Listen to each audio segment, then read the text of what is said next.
भारत हा कृषीप्रधान देश आहे आणि शेती करायचं म्हटलं की पाणी अत्यावश्यक गोष्ट आता झालेली आहे. खरं तर शेतकऱ्यांना पाण्याविषयी अधिकची माहिती असते शेती करताना, पण पाणी जे आहे शेतीला पुरवण्यासाठी कधी मग विहिरीच्या माध्यमातून असतं तर कधी बोरवेलच्या माध्यमातून. मग पाण्याचे स्रोत अनेक वेगवेगळ्या प्रकारे असतात, पण अशा ठिकाणी शेती करण्यासाठी अत्यंत महत्त्वाचं की विहिरी शेतकरी घेतात किंवा बोरवेल देखील घेतात. पण हे नेमकं करत असताना पाण्याची शाश्वती, भूगर्भातील पाणी जे आहे ते नेमकं कसं शोधायचं हा शेतकऱ्यांपुढं जटिल आणि कठीण प्रश्न असतो. मग आता आपण पाहिलेलंच आहे की अगोदरच्या कालावधीमध्ये वेगवेगळ्या पद्धतीनं पाणी भूगर्भातील शोधण्याचं शेतकरी प्रयत्न करत असायचे. मग त्यात कुणाला यश यायचं किंवा कुणाला अपयश येत असायचं. पाणी लागलं तर ठीक, नाही तर खर्च झाल्याचा मानसिक त्रास शेतकऱ्यांना होत असायचा. पण आता तंत्रज्ञान एवढं विकसित झालेलं आहे की आता भूगर्भातीलच काय, तर आता एक आपण म्हणतो की जग चंद्रावर चाललं आणि तुम्ही कुठं आहे. आता अशाच पद्धतीनं वेगवेगळं तंत्रज्ञान आता विकसित होऊ लागलं आणि भूगर्भातील पाणी शोधायचं आणि मग त्या ठिकाणी बोरवेल घ्यायची आणि त्यानंतर मग शेतीसाठी हे पाणी किंवा पिण्यासाठी पाणी अशा पद्धतीनं बोरवेल आणि विहिरीच्या माध्यमातून घेतलं जात आहे. आता तंत्रज्ञान एवढं विकसित झालं आहे, आता जे आपल्या समोरच्या मशिनी पाहतोय आपण, त्याद्वारे आता हे पाणी भूगर्भातील जे पाणी आहे ते शोधायचं आता तंत्रज्ञान विकसित झाले आणि ते आपल्याच परिसरातील भागात ह्या मशीन्स उपलब्ध झालेल्या आहेत. नेमकं ह्या मशीन्स कशा कार्य करतात आणि मग ह्या मशीन्स वापरल्यानंतर पाणी निश्चितपणानं लागतं का, ह्याची खात्री काय आहे आणि किती पर्सेंटेज ह्याचा असणार आहे, हे सगळं आज आपण आपल्या आजच्या या विशेष भागातून व्हिडिओ माध्यमातून आपण पाहणार आहोत. आपल्यासोबत टेक्नॉलॉजीत या मशीनच्या सहाय्यानं भूगर्भातील पाणी शोधणारे जे आहेत ते असणार आहेत. आपण त्यांच्याकडनं याबाबत अगोदर जाणून घेऊयात आणि गेल्या कित्येक वर्षापासून या मशीन्स वापरून शेतकऱ्यांना याचा फायदा झाला आहे की नाही नेमकं ते देखील आपण त्यांच्याकडनं जाणून घेणार आहोत. नमस्कार. नमस्कार. लाईव्ह महाराष्ट्र झोन न्यूजमध्ये आपलं स्वागत आहे. आपण अगोदर ह्यांचा परिचय करून घेणार आहोत. काय आपलं नाव काय आणि प्रॉपर आपण कुठून आहात? नमस्कार, माझं नाव विलास साठे, माझं गाव आहे शिराळ माडा. बर. तर ह्या व्यवसायात मी 5-6 वर्षापासून आहे. तर आपल्याकडं जे पलीकडचं एक मशीन आहे ती जर्मन टेक्नॉलॉजीचं आहे. बर. आणि अलीकडचं जी मशीन आहे ती जपान टेक्नॉलॉजीचं आहे. बर. आणि ही जी मशीन आहे ही सोनोग्राफीची आहे. ही जमिनीच्या भूगर्भातील आपण एक 1500 फुटापर्यंत त्याच्या माध्यमातून आपण सोनोग्राफी करू शकतो. मग त्याच्यात आपल्याला पाणी लागणार आहे का नाही का, म्हणजे बऱ्याच किंवा एखाद्याच्या ठिकाणी जमिनीत राखेसारखा प्रकार असतो किंवा रान हलका असतं किंवा तिथं धोका असण्याची शक्यता असते. तर त्याच्यापासून आपल्याला म्हणजे ते टाळता येतं. म्हणजे जे आपलं काय नुकसान होणार आहे 5-50 हजार रुपये बोर मारण्याचं जे काय आहे किंवा मग त्याच्या बदल्यात बाबा आपल्याला चांगल्यातला चांगला कुठं पॉईंट मिळते का, तरी बोरचा एखादा जरी पॉईंट आपल्याला मारायचा असला तरी आपण ह्या तिन्ही मशीनी वापरून ह्याच्यातलं चांगल्यातलं चांगलं कुठं काय मिळतंय काही बघतो आपण. अगोदर आपण पहिल्या मशीननं चेक करतो, त्याच्यानंतर त्याला ह्या दुसऱ्या मशीननं आपण त्याला क्रॉस चेक करतो, त्याच्यानंतर त्या जागेची ह्या मशीननं आपण सोनोग्राफी करतो. म्हणजे जिथं जशी गरज असेल तशी. आता कुठं 500 फुटाची पाण्याची पातळी असेल तर आपण ती 500 फुटापर्यंतची ती सोनोग्राफी करणार. आता आपण खाली लातूर साईडला गेलं तर तिथं 1000-1200 फूट बोर आहे तिकडे, तर मग तिकडे तशी परिस्थिती असेल तर आपण तिकडे 1000 फुटापर्यंतची सोनोग्राफी करतो आपण. आता ह्या तुमच्याकडे 3 मशीन्स आहेत. सुरुवातीला तुम्ही कोणती मशीन वापरतो? सुरुवातीला आपण ती मशीन वापरतो जर्मन टेक्नॉलॉजी. जर्मन. आणि आता अलीकडची ही जी मशीन ही आहे ती जपान टेक्नॉलॉजीच आहे. आणि आता ही अलीकडची ही आहे ती सोनोग्राफीच आहे. बरं. आता मला एक सांगा, जर्मन टेक्नॉलॉजी तुम्ही सुरुवात करत होता, नंतर तुम्ही जपान टेक्नॉलॉजीवर आला आणि नंतर मग आता ते सोनोग्राफीवर देखील आला. मग एवढे 3 मशीनीची गरज काय होतंय की साहेब, शेतकऱ्यांचं काय झालंय की अलीकडच्या काळात प्रचंड बोर फेल जाण्याचं प्रमाण आहे. मग काय होतं, जर एकाच मशीननं जर आपण काम केलं तर त्याच्यात कोणाचं 90% म्हणजे 100त 10 कामं फेल जातात.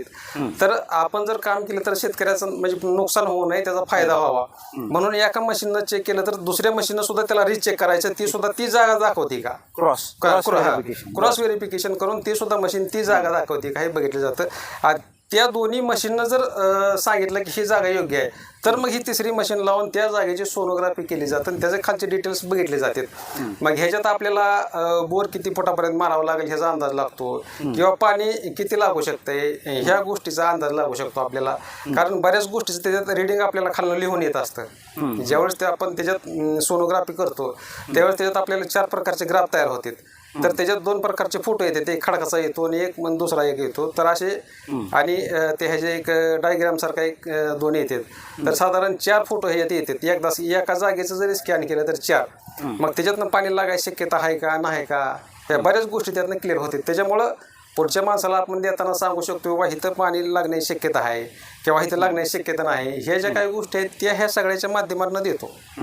आता भूगर्भात अनेक प्रकारचे झरे असतात किंवा जॉईंट असतात किंवा हे सगळं सर्क्युलेशन आहे, हे सगळं नेटवर्क आहे खालचं. आता त्या ठिकाणी आता एखाद्याच ठिकाणी मग स्टॉक जादा असेल किंवा कमी असेल, मग परफेक्ट नेमकं त्या स्टॉकला किंवा त्या पॉईंटला असं हे कॅल्क्युलेशन तुमचं कसं करता नेमकं? आता ह्याच्यात काय होतं साहेब, म्हणजे बऱ्याच ठिकाणी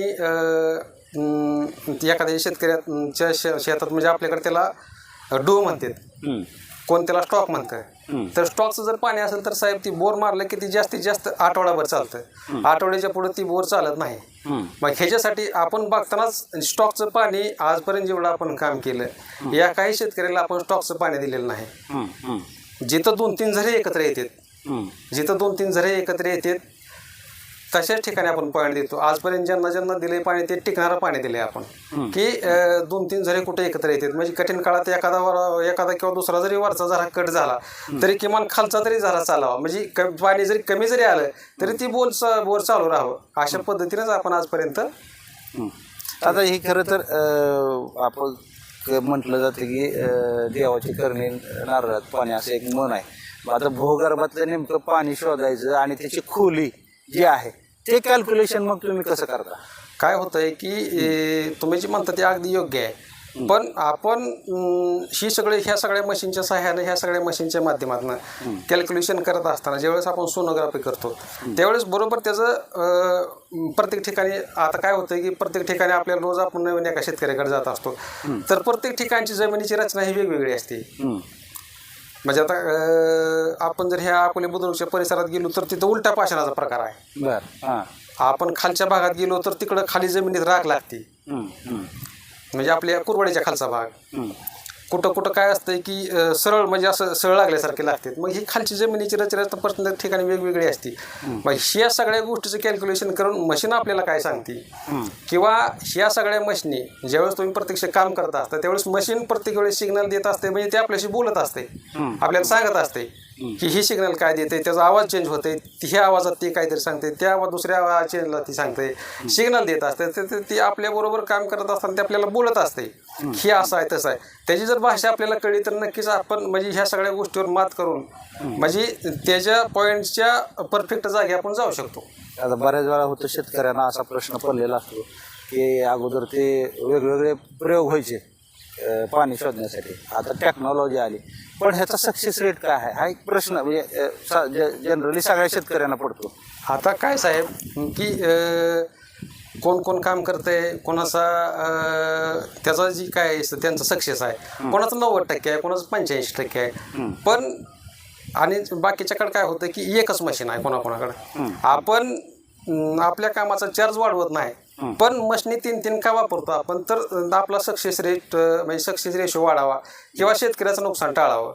मग ह्याच्यासाठी ही जी आहे तर ह्या सगळ्यांचं ही करून आपण आपला जी सक्सेस रेशो आहे आपला 99% आहे. म्हणजे आपण काम करताना 100%च करतो. पाणी लागणार असेल तरी सांगतो, पाणी लागणार नसेल तरी पण सांगतो. पण आपण शेतकऱ्याला देताना की 99% आमचं काम 1% तुमचं नशीब असं सांगून देतो. का देतो तर प्रत्येक ठिकाणी जमिनीची रचना वेगवेगळी असते. 100त एखाद्या माणसाला अडचण येऊ शकते म्हणजे ज्या त्या परिस्थितीनुसार. म्हणून आपण जरी काम 100% केलं, चांगलं केलं तरी पुढच्या म्हणजे शेतकऱ्याला देताना आपण 99% आहे म्हणून देतो. पण जर त्याला लागणार नसलं पाणी तर आपण सांगतो बाबा इथे लागणार नाही, खर्च करूच नका. जर्मन विथ जॅपनीज आणि विथ सोनोग्राफी असं हे तिन्हीचं कॉम्बिनेशन तुम्ही केल्यामुळं याचा सक्सेस रेट 99 रेशो जो आहे तो 99% पर्यंत गेलाय. 99% आहे. आता हे तुम्ही किती ठिकाणी वापरलंय आणि मग तिथल्या शेतकऱ्यांच्या काय प्रतिक्रिया आहेत त्याबद्दल काय सांगाल? आता आपण ह्याच्यावर साहेब भरपूर काम केलेलं आहे आणि यूट्यूबला आपला एक चॅनल आहे. आपण जाहिरात करण्यापेक्षा आपण प्रत्यक्ष आपण आपलं काम त्या माध्यमातून दाखवलेलं असतंय. आपण म्हणजे काय होतंय की आता बरेच पानाळे आहेत, मी इकडं काम केलंय, मी तिकडं काम केलंय. पण असं करण्यापेक्षा आपण काय केलंय की आपल्या यूट्यूबच्या चॅनलवर आपण काय केलंय की आता आपण एखाद्या ठिकाणी काम केलं असेल तर त्याचा शेतकऱ्याचं नाव, गाव, पत्ता, फोटो, त्याला लागलेलं पाणी, म्हणजे आपण बाकीच्या गोष्टी करण्यापेक्षा ही सगळं समोर मांडलंय अगोदर.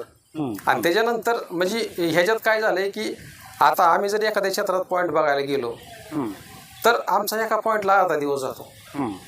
आम्ही जास्तीत जास्त 2 कामापेक्षा म्हणजे 3रं काम करू शकत नाही अशी परिस्थिती आहे. पण काही लोकांकडे एकच मशीन असते, ती दिवसात 10 पॉईंट करतात. पण आपल्याला 10 पॉईंट आले तरी आपल्याला ती करणं शक्य नसते, का तर ही सगळी यंत्रणा वापरायची, सोनोग्राफी करायची, ह्याला बराच वेळ जातो. म्हणजे एका पॉईंटला कमीत कमी आपला अर्धा दिवस जातो. पण आपण वेळेला म्हणजे वेळ जरी गेला तरी आपण कामाला महत्त्व देऊन पुढच्या माणसाला जास्तीत जास्त चांगलं काम देण्याचा प्रयत्न करतो. शेतकऱ्याचा फायदाच निश्चितपणा हो, त्याला खात्रीनं पाणीच लागावं आणि ते लॉंग लाईफ असावं अशा पद्धतीनं ते तुम्ही काम करताय. आता मुद्दा असा येतो की आता हे 3 मशिनरी, एक मशिनरी वापरणारा किती चार्जेस लावत असेल, मग 2 असले तर तुमच्याकडे 3 मशिनी आहेत, साधारणपणे काय चार्जेस काय होतं. आता आपण आपल्या परिसरात जर काम केलं तर आपले चार्जेस वेगळे असतात. आता आपल्याला एखादा पुण्यावरनं फोन आला तर त्याचे चार्जेस वेगळे लावतो. म्हणजे जसं ट्रान्सपोर्टिंग वाढत तसं एखादा फोन सोलापूरवरून आला तर त्याचे वेगळे लावतो आपण. म्हणजे ज्या त्या ठिकाणावर त्याचे जे ते चार्जेस वेगवेगळे राहतात. आता फिक्स एक पॉईंट द्यायचा आहे शेतकऱ्याला, ते कसं करता तुम्ही? आता काय होतं, तुमचा प्रश्न अगदी चांगला आहे की आता एखाद्या शेतकऱ्याला पॉईंट द्यायचा असेल तर कसं. आता समजा ही आपलं एक 2-3 एकर क्षेत्र आहे, तर ह्याच्यात आम्ही फिरत असतो. आता ह्या क्षेत्रात फिरत असताना ह्याच्यात आम्हाला 2 पॉईंट, 3 पॉईंट, 4 पॉईंट शेतकऱ्याच्या इथे सापडत असतात. पण ह्याच्यातला चांगला कुठला पॉईंट आहे, ही जर आपल्याला जरी 4 पॉईंट सापडले, 5 पॉईंट सापडले, तरी ह्याच्यातला चांगला कुठला पॉईंट आहे हे आपण बघितलं जातं. आणि त्याच्यातला चांगला जी पॉईंट आहे त्यालाच आपण 2 वेळा 3 वेळा क्रॉस चेक करून मगच त्याची सोनोग्राफी करतो. क्षेत्रात आपल्याला 4-5 जरी पॉईंट मिळाले तरी त्याच्यातनंच चांगला कुठला वाटतं हे आमच्या ह्याच्यात असतं, कॅल्क्युलेशनमध्ये असतं. मग त्या हिशोबाने बाबा जी काय चांगलं असेल त्यालाच म्हणजे त्याची सोनोग्राफी करायची, त्याला जास्त डिटेलमध्ये बघायचं. आणि जरी एखाद्या काय होतं, जरी ती पॉईंटवरनं चांगला वाटला आणि सोनोग्राफी जरी त्याला काय खाली प्रॉब्लेम असला तर मग परत दुसऱ्या ठिकाणची एखाद्या सोनोग्राफी करायची, की जेणेकरून शेतकऱ्यांना काहीतरी आपण गेलो तर देता यावं, ह्या दृष्टीनं आपण काम करतो. तर साधारणपणे मशीननं दिलेले नोट्स आणि गेल्या 7-8 वर्षापासून या क्षेत्रात असलेला अनुभव याचं कॉम्बिनेशन करून या ठिकाणी शेतकऱ्यांसाठी निश्चितपणानं पॉईंट दिला जात असल्याचं सांगितलं जातं आहे. आणि 3ही मशीन वापरत असल्यामुळं याचा जो सक्सेस रेशिओ आहे, रेट आहे, तो साधारणपणे 99% असल्याचं सांगितलं. आणि आतापर्यंत बऱ्याच ठिकाणी त्यांनी हे प्रयोग केलेले आहेत आणि त्या ठिकाणी निश्चितपणानं पाणी लागल्याचं सांगितलं जातं. आता शेवटी काही एखादा टक्का भाग सुद्धा नशिबाचा असू शकतो. वेगवेगळी परिसरातल्या वेगवेगळ्या जमिनीचे प्रकार आहेत, त्याच्यामध्ये वेगवेगळे प्रकार आल्यामुळं काय नेमकं भूगर्भात दललं आहे पाण्याच्या बाबतीत ह्या मशीन सगळ्या शोधून देतात आणि ते चांगल्या पद्धतीने शेतकऱ्यांना फायदेशीर ठरत असल्याचं त्याने आजपर्यंतच्या कामाच्या अनुभवावरून सांगितलं. आता नेमका डेमो हे कशा पद्धतीनं करतायत आणि कशा पद्धतीनं पॉईंट फायनल केला जातो ते आता आपण पाहूयात.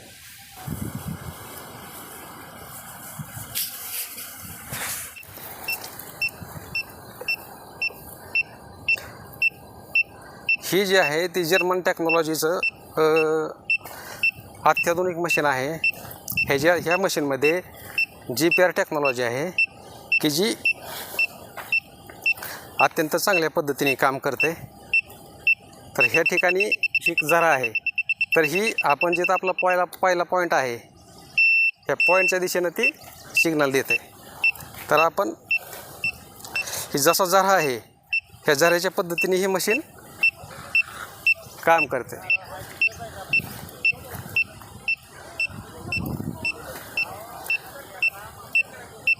तर दुसऱ्या मशीननं सुद्धा आपल्याला आहे हा पॉईंट फायनल.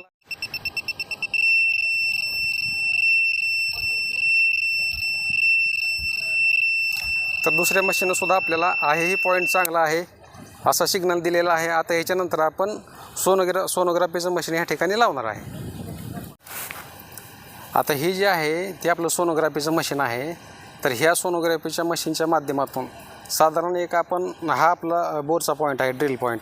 तर ह्या ड्रिल पॉईंटच्या तिकडे एक 15 फूट आणि इकडे एक 15 फूट, साधारण आपण एक 30 फुटाचा परिसर एवढा आपण स्कॅन करत असतो. आणि ह्या मशीनच्याद्वारे म्हणजे ज्या परिसरात जशी गरज असेल तसं आपण जास्तीत जास्त 1500-1600 फुटापर्यंत ह्याचं सगळं स्कॅन करू शकतो.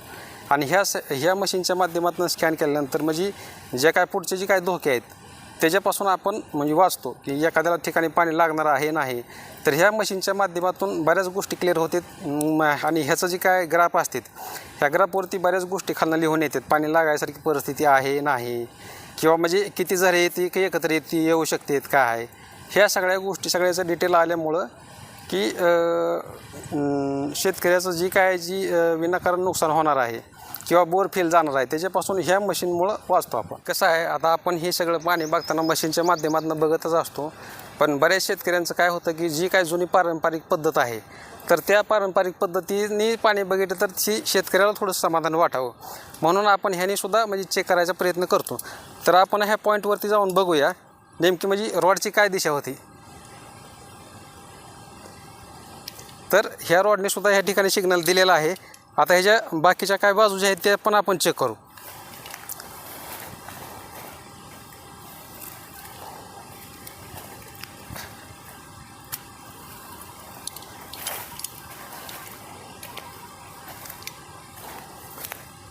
तर ह्याला जी काय अटॅच असणारे झरे आहेत म्हणजे ह्या पॉईंटकडे जाणारे जे काही झरे आहेत ह्या झऱ्याच्या ह्या रॉडच्या माध्यमातून ते सिग्नल देत आहे.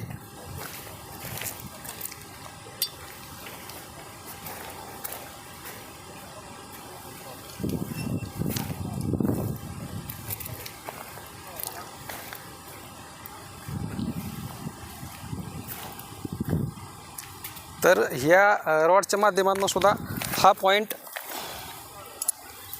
चांगला असल्याचं दाखवत आहे. ह्याच्या पॉईंटच्या चारही बाजूला जर आपण